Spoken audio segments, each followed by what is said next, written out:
Bonjour, je suis chirurgien vasculaire et je vais vous présenter, à partir d'un cas clinique, la technique de pose de la thérapie par pression négative. Pour les personnes qui veulent plus de renseignements sur le cas clinique en présence, je vous renvoie à mes consultations de plaies et cicatrisation partagées et notamment la consultation de plaies et cicatrisation partagée numéro 4, CPE-CP numéro 4. Bon visionnage de cette présentation. Cette mousse est découpée en fonction de la grosseur de la plaie.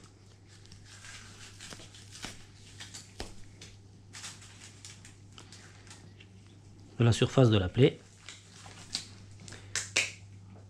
Ici, comme ça va être parfait. Et nous allons ensuite la fixer à l'aide d'hydrofilm. Peut-être dans ce sens-là, ça me paraît plus adapté. Voilà.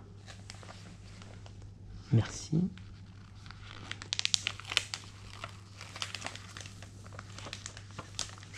Cet hydrofilm, bien sûr, on peut le mettre ici en place car la peau autour de la plaie est tout à fait saine. Il est bien évident qu'en présence d'eczéma ou de lésions cutanées associées, on ne peut pas mettre en place cet hydrofilm.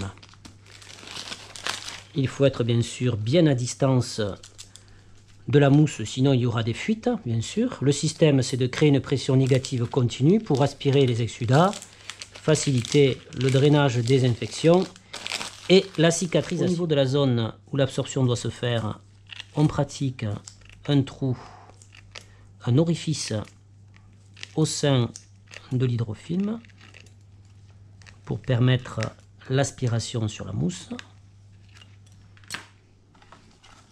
On met ensuite donc le système d'aspiration qui est ici.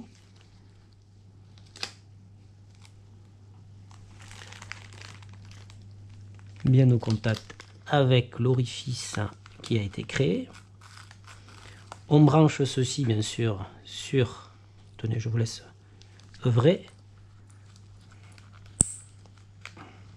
la tubulure qui est reliée à la machine qui va aspirer en continu à une pression 125, moins 125 qui est recommandée pour ce type de plaie.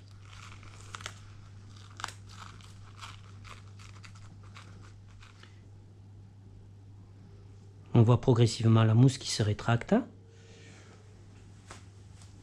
et qui crée donc une pression continue, une aspiration au niveau de la plaie. Je vous ai ici décrit la technique classique de la pose de la TPN. Vous trouverez dans la CPE-CP numéro 30 une technique particulière qui est la technique du pont de mousse. La technique du pont de mousse en thérapie par pression négative nous permet d'élargir ses indications.